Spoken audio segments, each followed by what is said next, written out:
చాలా జాగ్రత్తగా గమనించవలసినటువంటి శ్లోకం. అమ్మవారి యొక్క అవ్యాజమైన కరుణ మీ మీదకి తీసుకొస్తున్నారు శంకరాచార్యులు వారు. దేవీ నవరాత్రుల్లో దీన్ని వినడం వెనకాతల రహస్యం అదే.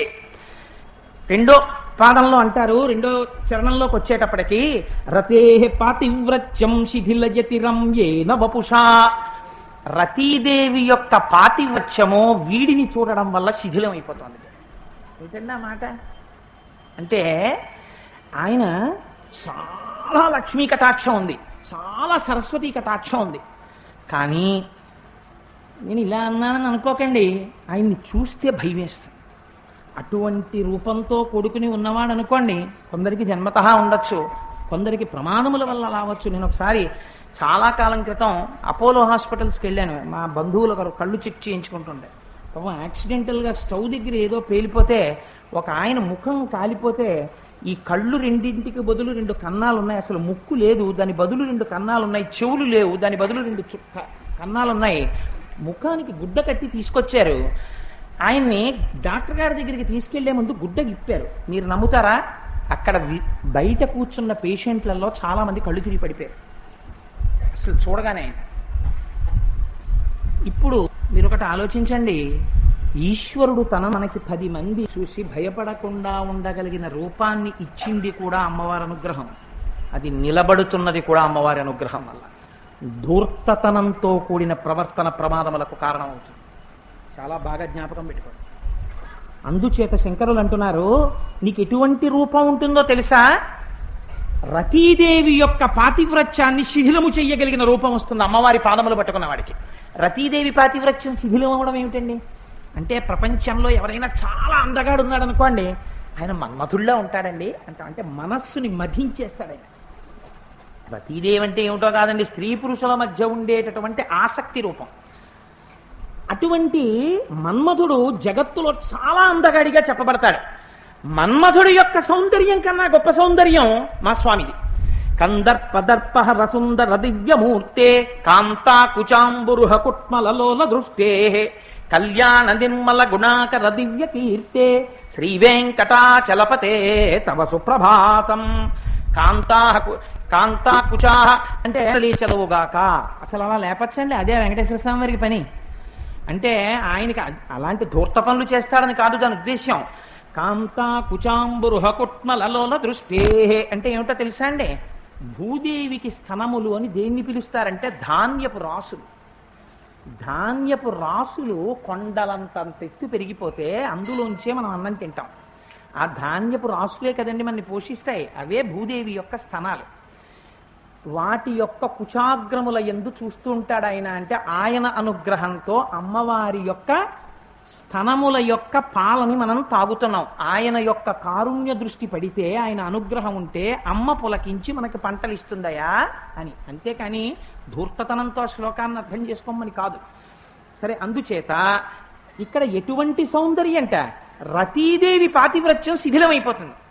అంటే అంత మన్మధుడు భర్తగా కలిగినటువంటి ఆవిడ కూడా ఈయన్ని చూడగానే అనుకుంటుందిట, శ్యామశాస్త్రి గారికి ఉండేదండి అందం. మహానుభావుడు అంత ఎత్తు నుండి మంచి పంచ కట్టుకుని ఎడం చేత్తో ఆ కుర్చీళ్లు పట్టుకుని ఆ ఉత్తరీయం సరిచేసుకుంటూ తాంబూలం వేసుకుని పొన్నుకర్ర పట్టుకుని ఆ వీధుల్లో నడుస్తుంటే ఆయన్ని చూసి అప్ప ఏమి అందం రాని వార్త ఉపాసన చేసి అమ్మవారి అందం శ్యామశాస్త్రి గారికి వచ్చింది. అలా అంతటి అందగాడైతే రతీదేవి ఆయన్ని చూసి అనుకుంటుందిట, ఎంత అందమయ్యా మా ఆయనే అందగాడు అనుకుంటుందిట. అలా అనుకోవడం పాతివ్రత్యం శిథిలం అవ్వడం కదా. అంటే దాని ఉద్దేశం నిజంగా రతీదేవిని కించపరచడం కాదు. మీరు బాగా జ్ఞాపకం పెట్టుకోవాలి. అంతటి గొప్ప రూపమును పొందినవాడవుతాడు. అటువంటి రూపం ఎప్పుడు ఉంటుందండి? లోపల వైటాలిటీ, విగర్ అంటాం. ఆ మనిషి మంచి తేజస్సుతో కాంతితో ఎప్పుడుంటాడు? అనారోగ్యం లేకుండా మంచి తిన్నది జీర్ణమై భగవంతుడి పట్ల ఆభిముఖ్యం ఉంటే ఆ తేజస్సు నిలబడుతుంది, అన్యథా తేజస్సు నిలబడదు. అందుకని రతే పాతివ్రత్యం శిథిలయతిరం ఏన వపుషా. ఇదో గమ్మత్తు. శంకరాచార్యులు వారు వేయడంలో ఎన్నో గమ్మత్తులు ఉంటాయండి. మీరు ఎవరినైనా పిలిచి, ఒకవేళ మీకు ఆయన అంత అందంగా లేడనుకోండి, మీకు ఆయన అంటే నేను ఎవరిని స్త్రీ పురుష వివక్షతో చెప్పట్లేదు, ఏమండి మీరు బాగుండరండి అన్నారు అనుకోండి, వాడు కొడతాడు మన. నీకెందుకు నా బాధని అడుగుతాడు. ప్రపంచంలో ఎవ్వడికైనా సరే మీరు గమనించండి, ఆఫీస్కి వెళ్ళిపోదాం అనుకున్నవాడు ఉన్న పళంగా లేచి ప్యాంటు చొక్కా వేసుకుని వెళ్ళిపోడు. వాడు అద్దం ముందుకు వెళ్ళి తలకాయ దూకుని ఫెయిర్ అండ్ లవ్లీ రాసుకుని పౌడర్ రాసుకుని ఆ తర్వాత ఇంకేమైనా ఉంటే రాసుకుని ఆ తర్వాత ఏమైనా ఉంటే ఇలా ఇలా ఇలా కొట్టుకుని అప్పుడు వెళ్తాడు. ఎందుకండి ఆఫీస్కి అవన్నీ అంటే అది కార్యాలయము, నువ్వు గుడికి వెడుతున్నావు ఎందుకు అవన్నీ అంటే ఒక ఇన్స్టింక్ట్, ఒక లోపల ఒక అభిప్రాయం ఉంటుంది, నేను బాగా కనపడాలి. ప్రతివాడికి ఏమిటంటే ఎంత సంతోషం అంటే తను బాగా కనపడాలి, తను చక్కగా ఉండాలి, ఎంత సంతోషమో అది. ఇది శంకరాచార్యుల వారు మనందరం ఏం కోరుకుంటామో దాన్ని శంకరులు అనుగ్రహిస్తున్నారు ఇవాళ మనందరికీ. ఎలా అనుగ్రహిస్తున్నారు? రతేహ పాతివ్రత్యం శిథిలయతిరం ఏన వపుష. ఇంకింతకన్నా అందం ఏమిట్రా ప్రపంచంలో? అయితే మీరు నన్ను ఇక్కడ అండి, రతీదేవి పాతివ్రత్యమును శిథిలము చేయగలిగినంత అందగాడు పురుషుడని మొగాడి వైపు ఎందుకు పెట్టారు? ఇలాంటి మాటలు ఆడవాళ్ళ మీద పెట్టి మాట్లాడకూడదు. అది లాలిత్యముతో కూడిన మాట, అది చాలా పవిత్రంగా అందంగా ఉండాలి మాట్లాడే మాట. జగద్గురువులు పలుకుతున్నారు. అది స్త్రీలు పలికిన శ్లోకాన్ని అంతే సౌందర్య రాసులవుతారు. ఇంకంతకన్నా ఏం కావాలి? అందుకని రతేహ పాతివ్రత్యం శిథిలయతిరం ఏన వపుషా. సరిపోయిందా? సరస్వతీదేవి కటాక్షం ఉంది, లక్ష్మీదేవి కటాక్షం ఉంది. ఎటువంటి కటాక్షం? ఏదో 10,000 రూపాయల బ్యాంకులో కాదు. విష్ణుమూర్తి చూసి అబ్బ నాకన్నా లక్ష్మీదేవి కటాక్షం వీడి మీదే ఎక్కువ ఉందనుకునేటట్టు, బ్రహ్మగారు చూసి సరస్వతీ కటాక్షం నా మీద కన్నా వీడి మీదే ఎక్కువగా ఉందనుకునేటట్టు, ఇద్దరి కటాక్షము ఒకడి యందుండి రతీదేవి చూసి మా ఆయన కన్నా అందంగా ఉన్నాడు రాయిన అనుకునేంత అందం అన్నీ ఉన్నాయి. కానీ జాతకం చూసిన జ్యోతిష్కుడు అన్నాడు, నీ అంత్యక్రియలు మీ అబ్బాయి వచ్చే నెలలో చేయబోతున్నాడయా అన్నాడు. ఏమిటండి దానివల్ల ఉపయోగం? ఇన్ని ఉన్నాయి, ఉపయోగం ఏమైనా ఉందా? ఏమడుగుతాం? ఇవి ఉండగానే మనం అడిగి చాలా కాలం బతకాలండి అంటాం కదా. ఇది కూడా శంకరాచార్యుల వారు ఇవాళ మీకు అందించేస్తున్నారు అమ్మవారి యొక్క అనుగ్రహంతో. ఎలా? ఇది శంకరుల ప్రతిభ, ఇది అమ్మ కరుణ, రెండింటిని తీసుకొస్తున్నారు అందులోకి. చిరంజీవన్నేవ, చిరంజీవిగా బతుకుతాట. చిరంజీవి అంటే ఏంటి అంటే ఇంకా అంతకన్నా ఇంకా ఆశీర్వచనం లేదు. వాడు ఎల్లకాలముల యందు కూడా బ్రతికి ఉంటాడు. చిరంజీవిగా బతుకుతావు. చిరంజీవన్నే వక్షపతి. అది కూడా ఎలా? పశుపాశ వ్యతికర. మామూలుగా ఉండడం కాదు, ఇక్కడికి వెళ్ళేటప్పటికే శంకరాచార్యుల వారి శ్లోకం మారిపోయింది 3వ పాదంలో. ఇది శంకరుల ప్రతిభ. మీరు ఒక్కటి ఆలోచించండి, ఒక మామిడి చెట్టుకి ఒక కాయ కాసింది, ఒక పిందె. ఆ పిందె నేను రాలిపోదాము అనుకుంది అనుకోండి, అది రాలదు. గాలికి ఊగినా సరే అది అలాగే ఉంటుంది. అది ఇంకొంచెం కాయ అయిందనుకోండి, ఇప్పుడు నేను చాలా బరువు పెరిగిపోయాను నేను రాలిపోదాం అనుకుంది అనుకోండి, చెట్టుకి ఏమీ బరువు అవ్వదు, అలాగే ఉంటుంది. ఎప్పుడు రాలిపోతుంది చెప్పండి? పండిపోయి రంగు మారిపోతే నేను ఉందామన్నా ఉండదు, రాలిపోతుంది. ఆకుపచ్చగా ఉన్న మామిడికాయ పండైపోతే ఇంకా ముచికిని పట్టుకుని ఉండలేక మొట్టమొదట వగరు, తర్వాత పులుపు, ఆ తర్వాత తీవ్రమైన పులుపు, ఆ తర్వాత అదే మామిడికాయ అపారమైన తీపి. అందులో కాకినాడకు అనుభవం కదండి, కొత్తపల్లి కొబ్బరి బాగా పరువంలో ఉంటే అమ్మో మళ్ళీ కొత్తపల్లి కొబ్బరి పరువానికి వచ్చేస్తాయండి అని గబగబా రైతు బజారుకి పరిగెత్తి తెచ్చుకోవట్లా ఊరగా ఎట్టుకోవడానికి. ఇంకొక 20 రోజులు పోయాయి అనుకోండి, ఏమంటే తింటే కొత్తపల్లి కొబ్బరి తేవాలి, పోతే పోయింది కానీ 100 రూపాయలు ఫెస్టివల్ అడ్వాన్స్ అన్నా పెట్టుకుందాం ఈ నెలలో, కానీ ఓ పరక తీసుకురండి అంటారు. అంత పులుపు తీపేలా అయిపోయిందండి. ఇదే శంకరాచార్యుల వారు ఎంత అందంగా మార్చారో చూడండి. చిరంజీవన్నే వక్షపతి, అది పశుపాశవ్యతికర. రే ఇవన్నీ ఉండడం గొప్ప కాదు, అమ్మ అనుగ్రహంతో వస్తాయి నీకు. ఈ శ్లోకం నువ్వు దేవీ నవరాత్రుల్లో అమ్మవారి దగ్గర చెప్తే నీకు నమ్మకం ఉంటే నీకు కలుగుతాయి. కానీ వీటన్నింటితో పాటు అజ్ఞానము సంసారము నిన్ను పట్టుకుంటుంది. వీటి వెనకాతల ఒక ప్రమాదం ఉంది. ఎందుకని? ఇంకక్కడి నుంచి ఐశ్వర్యం ఉంది కాబట్టి అందరూ వచ్చి చేరుతారు. నా కొడుకులు, నా కూతుళ్ళు, మా అన్నయ్య కొడుకులు, మా అన్నయ్య కూతుళ్ళు, అబ్బో ఎన్ని బంధుత్వాలో ఇంకా. ఎందుకంటే మరి ఐశ్వర్యం ఉంది కదా. అందుకని యావత్తిత్వోపార్జన శక్తస్తావం నిజ పరివారో రక్త. డబ్బున్నంత కాలం వెంట పడిపోతారు, ఎన్ని అనుబంధాలు. కానీ నువ్వేమైపోతున్నావు? ఈ అజ్ఞానంలో పడిపోయి పుట్టుక్కని ఎప్పుడు అయిపోతుంది జన్మ. అయిపోతే ఏమైపోతుంది? ఇన్నాళ్ళు నా వాళ్ళు నా వాళ్ళు నా వాళ్ళని తిరిగావు, నాకు ఐశ్వర్యం ఉందన్నావు, అది తిన్నావు, ఇది తిన్నావు, ఏసి అన్నావు, ఇంకోటన్నావు, దీన్ని సుఖపెట్టాను, దీన్ని సుఖపెట్టాను, దీన్ని సుఖపెట్టాను, దీని అసాధ్యం కోలా నువ్వు నేనే ఉన్నాను పారిపోయింది రోజు. దీన్ని వెళ్ళి పిడకల మీద కర్రల మీద పెట్టేశారు. మరి నువ్వేం చేస్తావు ఇప్పుడు? ఇది రాజే వచ్చిన గొడవ, నేను రానంటోంది. నేను కాదయా, నేను చెప్పాను, నువ్వు నమ్మలేదు, ఊరికే దీన్ని సుఖపెట్టావు. సుఖపెట్టద్దని అనలేదు, పెట్టుకోమనే సరస్వతి కటాక్షం లక్ష్మీ కటాక్షం ఇచ్చారు. కానీ మరి ఎలా అంటే శంకరులు అంటున్నారు, చిరంజీవన్నేవా, పిండెగా రాలిపోయినటువంటి మామిడికాయ అపమృత్యు దోషం ఉంది అందులో. అది ఇంకా పండకుండా పడిపోయింది, దాని దురదృష్టం. పండి పడిపోవాలి. ఎలా? హాయిగా అనుభవించి 3 తరాలు చూసి 80 ఏళ్ళు వచ్చాక కూడా మడతనలగనటువంటి పట్టులాల్చి వేసుకుని 2 పూట్ల 2 పంచెలు కట్టుకుని సుఖంగా భార్య ఇడ్లీ చేసి 2 పచ్చళ్ళు వేసి 2 స్వీట్లు వేసి పెడితే షుగర్ లేకుండా బీపీ లేకుండా చక్కగా తిని 3 గంటల పూజకి పద్మాసనం వేసి కూర్చుంటే ఇలా అనడు, మోకాళ్ళ నొప్పులుండవు. అలా కూర్చుని ఏమి కంఠం, మరచెంబులో మంచినీళ్ళు అలా మోగుతూనే ఉంటుంది. అది హాయిగా అలా ఎంతసేపు అయినా పూజ చేస్తాడు, అలా కూర్చోగలడు, ఉపవాసం చేయగలడు. అంత దారుఢ్యం. ఒక రోజున అలా ధ్యానంలో కూర్చుని పూజ చేసుకుంటూ అలా ఉన్నాడు. ఏమిటి అంతకీ బయటికి రాడేంటి అని చెప్పి ఏమండి అన్నారు. దబ్బ పండులా మిర్రిసిపోతూ అలాగే కూర్చుని భూమధ్యంలో దర్శనం చేస్తూ ఈశ్వరుడిలో కలిసిపోయాడు. ఏం అదృష్టం అండి వాడిది? వాడా అదృష్టవంతుడు? ముందు చెప్పినవన్నీ ఉండి సంసారంలో తిరిగి పడిపోయిన వాడు అదృష్టవంతుడు. మిగిలిన క్లాసులు ఎన్ని పాస్ అయినా చిట్ట చివరి టెస్ట్లో పోతే ఎలా? ఇంటర్వ్యూలో అపాయింట్మెంట్ ఆర్డర్ రాదే. అందుకని శంకరులు చిట్ట చివర ముడిప్పేశారు. పశుపాశ, నువ్వు ఎన్ని కోట్ల జన్మలెత్తినా మరోలా అనుకో, కానీ నీకో మాట చెప్తాను, పశువి. అదేమిటండి, నేను పశువుని ఏమిటండి? పశువు అయితే ఏం చేస్తారు? ఎక్కడెక్కడ తిరిగినా దానికి ఒక రాట పాపుతారు, మెడకో పలుపేస్తారు, ఆ కర్ర కట్టేస్తారు. పలుపు ఎంత ఉంటుందో అంతే తిరుగుతుంది గుండ్రంగా. ఆ లోపల ఉన్న గడ్డి తింటూ ఉంటుంది. ఏమిటా కర్ర? జన్మమే కర్ర. ఏమిటా పాశం? నువ్వు పెట్టుకున్న కర్మలే పాశములు. ఏమిటి నువ్వు తిరుగుతున్న చట్రం? సంసార పరిభ్రమణము. ఎందుకు అలా తిరుగుతావు? నీ మెడలో ఎప్పుడూ పలుపు ఉంది, పాశము. నువ్వు నీ కుటుంబంతో నువ్వు పెట్టేసుకున్నావు పాశాన్ని. అమ్మో మా ఆవిడ ఏమైపోతుందో, అమ్మో మా పిల్లలు ఏమైపోతారో, వాళ్ళు ఏమీ అవరు, వాళ్ళు హాయిగా ఉంటారు.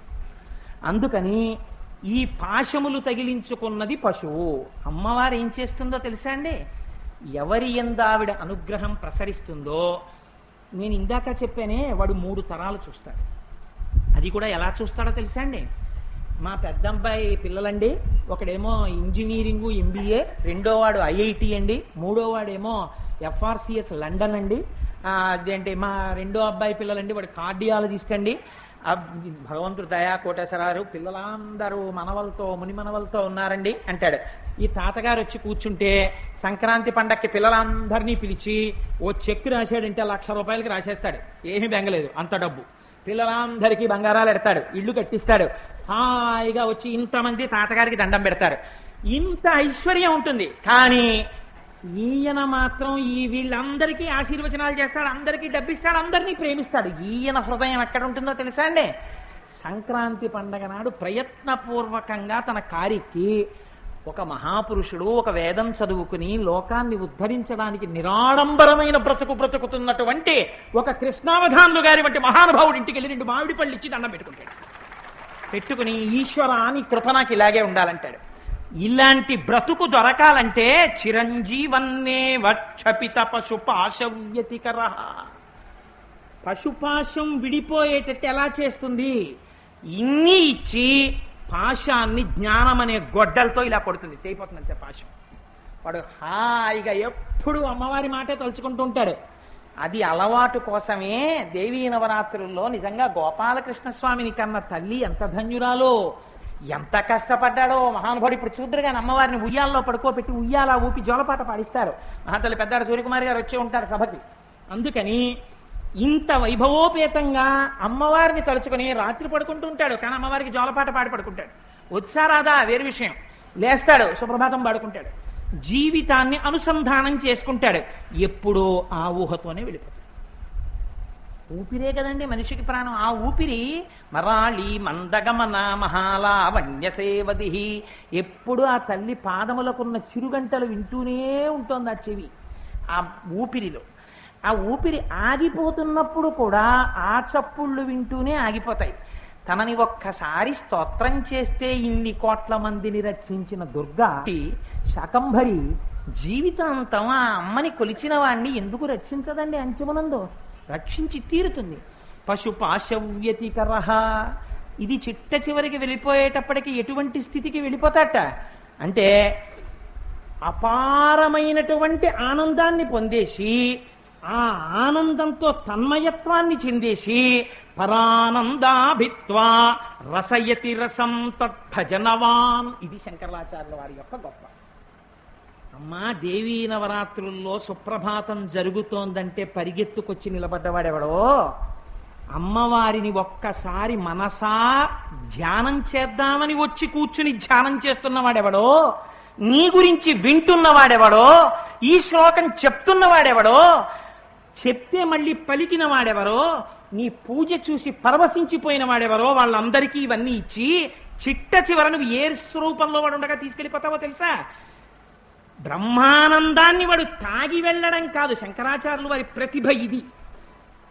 తేనె నేను ఒక గ్లాసులో పోసుకున్నాను అనుకోండి, తేనె నా నాలుక మీదకి పెట్టుకున్నాను అనుకోండి, ఇంకా చుక్క పడాలి నా నాలుక మీద, అప్పుడు కూడా నేను ఆ తేనె యొక్క రుచిని పొందినవాడను కాను. తేనె చుక్క నా నాలుక మీద పడింది అనుకోండి, అన్నప్పుడు ఎంత తీయగా ఉందో అనుకున్నప్పుడు తేనె తాగడము చేత కలిగినటువంటి ఆనందము కన్నా నేను భిన్నం కాదు. ఇప్పుడు ఆ ఆనందమే నేనైపోయి ఉన్నాను. అమ్మ యొక్క బ్రహ్మానందం ఏదో ఏ అమ్మ శివానంద లహరిలో కలిసి ఆ అమ్మవారో ఆ అమ్మ శివుడిలో కలిపేస్తే ఇన్నాళ్ళు పశువు, ఇప్పుడు శివుడి ముందు కూర్చున్న నంది. ఇప్పుడు అది పశువు కాదండి, వృషభం పశువే, కానీ మీరు దాన్ని పశువు అంటారా? నంది అంటారు. ఎందుకని? నందయతీతినంత ఎప్పుడు శివుణ్ణే చూస్తుంటుంది. ఇప్పుడు అమ్మ ఏం చేసేసింది? జ్ఞాన కుఠారము చేత తెంపేసింది పాశాన్ని. ఇప్పుడు ఏమైపోయింది? వాడి యొక్క అంచమునందు ఆ స్వామినే భజిస్తున్నాడు, కానీ శివానందమును పొందేశాడు. తను శివుడైపోయాడు. జీవబ్రహ్మైక్య సిద్ధిని పొందేశాడు. తను శివుడిగా నిలబడిపోయాడు. కాబట్టి ఇక మళ్ళీ పుట్టవలసిన అవసరంలో లేని స్థితికి వెళ్ళిపోయాడు. ఇప్పుడు ఏమైంది? రసమివ రసం.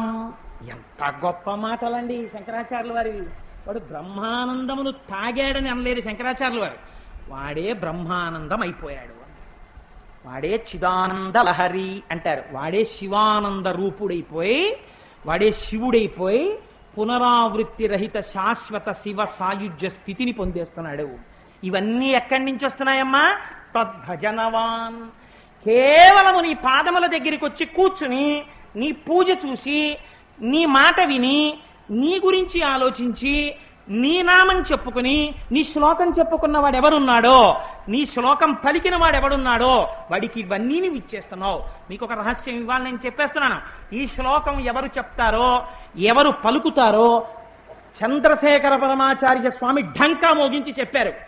మీరు అటువంటి ఐశ్వర్యాన్ని, అటువంటి సరస్వతీ కటాక్షాన్ని, అటువంటి స్థితిని పొందాలని మీరు అనుకుంటే ఈ శ్లోకం చెప్పుకోండి చాలు, ఇంకింతకన్నా పూజ లేదన్నారు. కానీ ఈ శ్లోకాన్ని మీతో అనిపిస్తాను వాళ్ళందరితో. ఎవరికి అనిపించాలి అంటే మాత్రం ఒక చిన్న నియమం ఉంది. ఇప్పుడు నేను ఉపన్యాసం ఆపు చేయగానే కొద్ది క్షణాల్లో అమ్మవారి యొక్క పూజ ప్రారంభం అవుతుంది.